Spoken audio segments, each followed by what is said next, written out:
We're coming down from a solar storm that sideswiped Earth, and some new big flare players are keeping us on our toes. Those stories and more in the news this week. This space weather forecast is sponsored in part by Millersville University. Come get certified in broadcast space weather. Visit millersville.edu/SWEN. Space weather this week is definitely turning on the eye candy. We used to have a spotless sun about a week ago, but my goodness, look how things have changed. There are no less than 8 active regions on the Earth-facing disk. In fact, back on the 13th, we had a massive solar storm launch from region 3030 and 3032.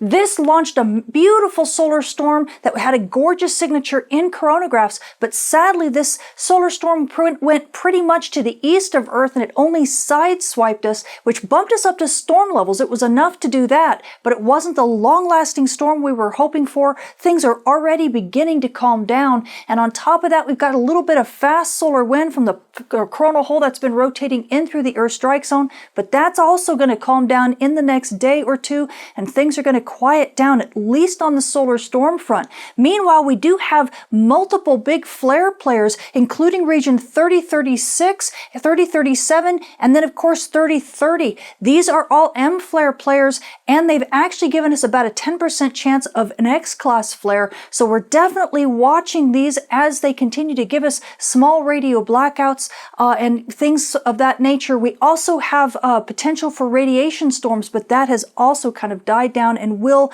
continue to be a low-level threat over the next few days. Now, as we switch to our far-sighted monitor, this is stereo A, and it's looking at the sun just a little bit from the side. You can see back on the 13th, all of those big regions kind of in the middle of the sun. Whoosh! Do you see that big brightening and then kind of like a release?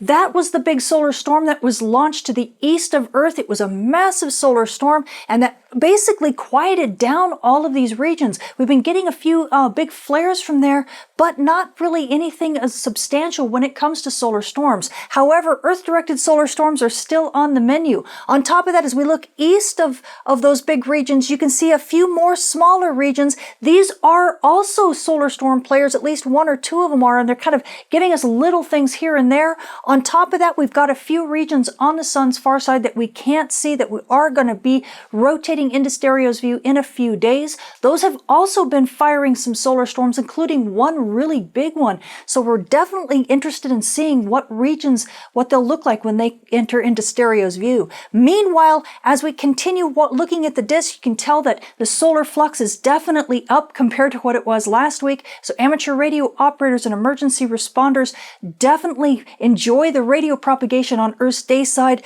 The radio blackouts will continue, but radio propagation should stay in the good range. Switching to our moon, we are now passing out of the full moon phase on our way to a third quarter, and by the 21st, the moon will still be about 50% illuminated. So you night sky watchers, if you want to catch those dim objects in the sky, you're going to have this bright companion, so you're going to need to check your local rise and set times. Switching to our solar storm conditions and aurora possibilities over the coming week, we are coming down from that side-swiping solar storm that's then been followed by some fast solar wind.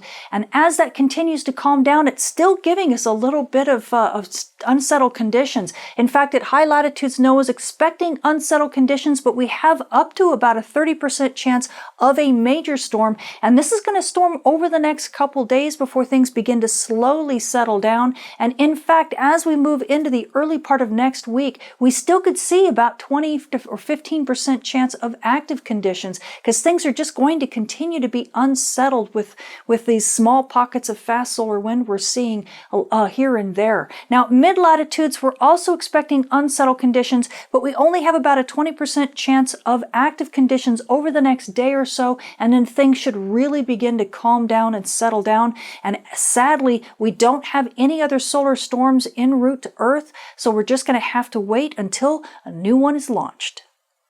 Switching to our solar flare and particle radiation storm outlook over the coming week, believe it or not, we do have 8 active regions on the Earth-facing disk right now, with several of them being big flare players. So we have things in the yellow when it comes to big flares and radio blackouts. In fact, NOAA's giving us about a 30% chance of M-class flares, and that's going to be a slightly decreasing risk as time goes on, but we still have about a 10% chance of X-class flares, and we're going to be dealing with that risk for a little while until region 3031 rotates off of the sun's west limb. So radio blackouts are definitely on the menu. You GPS users, you're going to need to continue to stay vigilant on Earth's dayside, and especially near dawn and dusk.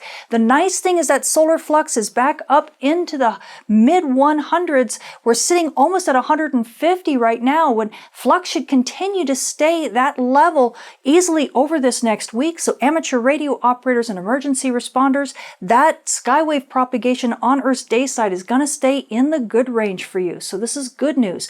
Now, as we take a look at the radiation storm predictions, right now we are sitting at a slightly elevated level. It's not really much to worry about, but I thought I'd put it up there just to let you know. And we do have an additional risk of an S1 storm of about 10%, and mainly that's due to region 3036, 3031, a couple of the 3030. There's a couple flare players on the disk right now that could give us some more radiation storms here, but that should just last over the next couple days before things kind of calm down a little bit. We could drop this to about a 5% chance of a radiation storm starting around the weekend, and things will continue to settle down after that. So you frequent flyers, just be aware that it's a little bit dicey right now. Not a big deal. Wouldn't worry about it too much, and then things should go back to normal. So the space weather this week has definitely been bumping up the activity level. We are coming down from that side-swiping solar storm that passed by just the last day or two. It did bump us up to storm levels and gave us a little bit of aurora, but not all that much. And now we're kind of dealing with the wake and the fast solar wind that's coming after that. If you're an aurora photographer at high latitudes, you know you still could get some shows over the next few days before things kind of settle down a little bit. If you're at mid-latitudes though, well, you know, you're probably going to have to sit this one out. And, you know, the nice thing is that we do still have a lot of solar storm players on the Earth-facing disk, and even more are going to be rotating into view over this next week. So just keep your fingers crossed that one of them launches an Earth-directed solar storm that could actually hit us instead of miss us this time. So we'll keep our eyes open for that. Now, amateur radio operators and emergency responders, well, you know, with all of these M-flare players on the Earth-facing disk, radio blackouts are still on the menu.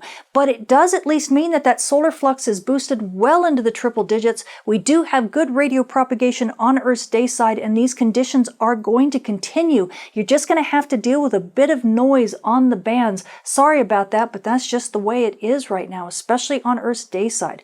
And now you GPS users, well, you know, we're coming down from a solar storm that could have been a lot worse. So, you know, radio propagation on Earth's night side shouldn't be too bad. We don't have a lot of aurora to report, so that's good news, and we're not really worried about the GPS reception there.